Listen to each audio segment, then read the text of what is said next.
भारत संचार निगम लिमिटेड यानी कि BSNL। आपने BSNL के बारे में बहुत कुछ सुना होगा, लेकिन शायद आपको ये नहीं पता होगा कि एक टाइम पे BSNL को 8,940 करोड़ रुपए की प्रॉफिट हुआ करती थी। और ये जो प्रॉफिट था ये नेट प्रॉफिट था। नेट प्रॉफिट मतलब जितना भी प्रॉफिट होता था उसमें से सारे एक्सपेंडिचर निकालने के बाद ये प्रॉफिट BSNL को हुआ करता था। इसके अलावा एक समय ऐसा भी था जब BSNL के यूजर्स एयरटेल से भी ज्यादा हुआ करते थे और ये लगातार ग्रो भी कर रहा था। लेकिन 2021 के अंदर BSNL ने सबसे ज्यादा 7,441 करोड़ रुपए का लॉस किया। इसके साथ ही पिछले कई सालों में हमने ये भी देखा कि BSNL MTNL के बंद होने की खबर भी आ रही थी। इस वीडियो में हम बात करेंगे कि ऐसा BSNL के साथ क्या हुआ कि एक टाइम में जो इतनी ज्यादा प्रॉफिट किया करती थी वो कंपनी आखिर इतनी लॉस क्यों करने लगी। साथ ही साथ कंपनी मॉडर्न टेक्नोलॉजी यानी कि 4G 5G को अभी तक एडॉप्ट क्यों नहीं कर पाई। आज के इस वीडियो में हम बात करेंगे BSNL के राइज एंड फॉल के स्टोरी के बारे में। साल 1999 में टेक्नोलॉजी में बहुत ज्यादा एडवांसमेंट होने लग गए थे। सरकार को भी बार बार टेलीकॉम इंडस्ट्री के लिए नई नई पॉलिसी लागू करनी पड़ रही थी। इसीलिए अभी जो डिपार्टमेंट ऑफ टेलीकम्युनिकेशन यानी कि डॉट है, इसे दो भागों में बांटा गया। पहला नाम तो डॉट ही रखा गया यानी कि डिपार्टमेंट ऑफ टेलीकम्युनिकेशन, और दूसरा था DTS। डॉट का काम था पॉलिसीज बनाने का और DTS का काम था सर्विस प्रोवाइड करना। इसके बाद साल 2000 में DTS का नाम बदलकर BSNL रखा गया। BSNL अपने शुरुआती दौर में काफी अच्छा परफॉर्म कर रहा था क्योंकि BSNL उस समय लोगों की नीड को पूरा कर रहा था, इसलिए कंपनी लगातार ग्रो भी कर रही थी। साल 2002 में BSNL ने अपने यूजर्स को 2G इंटरनेट प्रोवाइड कर चुका था और साल 2004 में BSNL सेकंड लार्जेस्ट ऐसी कंपनी थी जो एयरटेल के बाद सबसे ज्यादा सब्सक्राइबर्स थे। और 2005 में BSNL ने एयरटेल को पछाड़कर सबसे ज्यादा सब्सक्राइबर्स वाली कंपनी बन गई थी। बता दें कि 2005 तक BSNL के साथ सब कुछ सही चल रहा था, लेकिन जैसे ही साल 2006 आया BSNL के साथ बहुत सारी कंट्रोवर्सीज और स्कैम जुड़ने लगे। तो चलिए कौन सी कंट्रोवर्सीज हुई और क्या क्या स्कैम BSNL के साथ हुआ इसके बारे में हम बात कर लेते हैं। सबसे पहला स्कैम 2006 में हुआ था। उस टाइम के जो टेलीकॉम मिनिस्टर थे उन्होंने ये स्कैम किया था। उनका नाम था दयानिधि मारन। इन्होंने अपने भाई के सन टीवी चैनल को फायदा पहुंचाने के लिए BSNL का मिसयूज किया था। उसके बाद इनके ऊपर CBI की जांच हुई। उसमें पता चला कि इन्होंने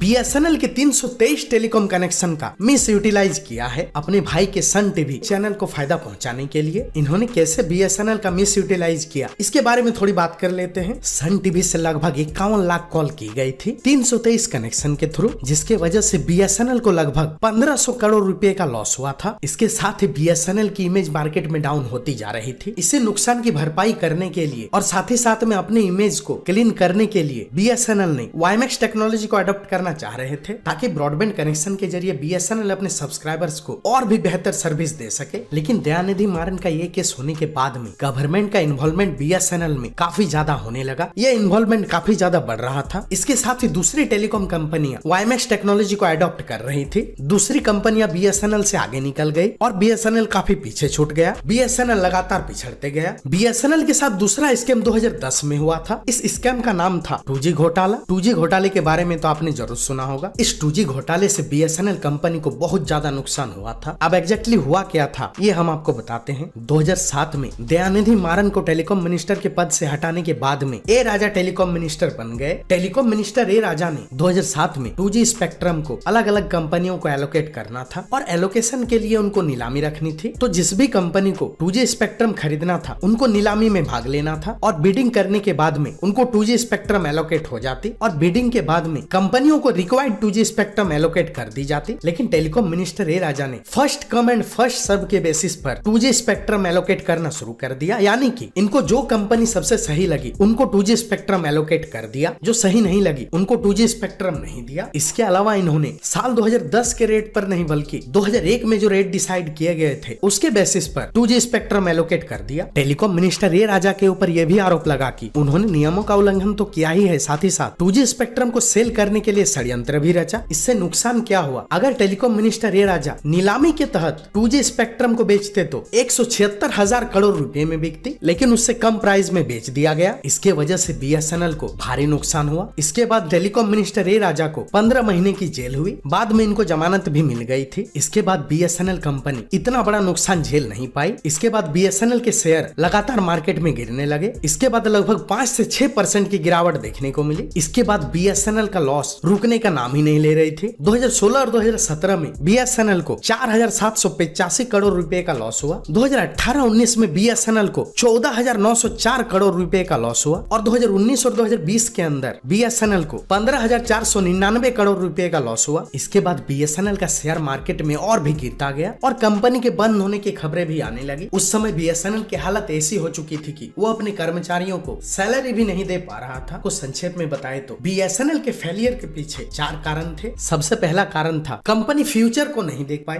फ्यूचर वायरलेस नेटवर्क का था, पर कंपनी वायरलाइन नेटवर्क से खुद को अपग्रेड करने में काफी देर कर दी। जैसे जैसे टेक्नोलॉजी में एडवांसमेंट हो रहा था, फ्यूचर वायरलेस नेटवर्क की तरफ जा रहा था, जबकि कंपनी वायरलाइन नेटवर्क पर ही टिकी रही। BSNL इस चीज को समझ नहीं पाया। दूसरा बड़ा कारण था कंपटीशन। मार्केट के अंदर बहुत सारे प्राइवेट प्लेयर्स भी आ गए थे और ये जो प्राइवेट टेलीकॉम कंपनियां थी, ये नई नई टेक्नोलॉजी को अडॉप्ट कर रही थी। साथ ही साथ ये प्राइवेट कंपनियां कस्टमर्स को काफी ऑफर भी दे रही थी, तो कस्टमर्स प्राइवेट टेलीकॉम कंपनियों की तरफ जा रही थी। जो टेक्नोलॉजी BSNL को 2006 में ही अडॉप्ट करनी चाहिए, उसको BSNL ने 2016 में अडॉप्ट किया, जिसकी वजह से BSNL कंपटीशन में हमेशा पिछड़ा हुआ रहा। तीसरा कारण था स्लो डिसीजन मेकिंग। BSNL एक सरकारी टेलीकॉम कंपनी है। इस कंपनी के अंदर जब भी कोई नई पॉलिसी आती है या कोई नई आइडिया को इम्प्लीमेंट करना होता है, तो सबसे पहले होम मिनिस्टर और टेलीकॉम मिनिस्टर की अप्रूवल ली जाती है और जब वो इसे अप्रूव करते हैं उसके बाद उस चीज को इम्प्लीमेंट किया जाता है। वहीं अगर प्राइवेट टेलीकॉम कंपनियों की बात की जाए तो यहाँ डिसीजन मेकिंग बहुत ही फास्ट होता है, तो उसकी इम्प्लीमेंटेशन भी बहुत ज्यादा फास्ट होती है। यही कारण था कि BSNL को जो भी टेक्नोलॉजी होती थी ये बहुत ही लेट मिलती थी और जो दूसरे प्राइवेट कंपटीटर्स थे, इन्होंने कोई भी नई टेक्नोलॉजी को बहुत फास्ट इंप्लीमेंट किया। चौथा बड़ा कारण था BSNL के पिछड़ने का बैड कस्टमर सर्विस। जैसा कि मैंने आपको बताया, BSNL एक गवर्नमेंट टेलीकॉम कंपनी है। BSNL का जो कस्टमर सर्विस था उतना अच्छा था नहीं। इससे ये होता था कि जो भी यूजर्स थे वे दूसरे नेटवर्क में स्विच कर जा रहे थे। ये तो थे 4 बड़े कारण BSNL के पिछड़ने का। खैर, अभी खबर आ रही है कि BSNL बहुत जल्द ही 4G सर्विसेज को लॉन्च करने वाली है। 4G सर्विसेज के लॉन्च होने के बाद एक साधारण से सॉफ्टवेयर अपडेट के जरिए BSNL 5G सर्विसेज को भी लॉन्च कर सकती है।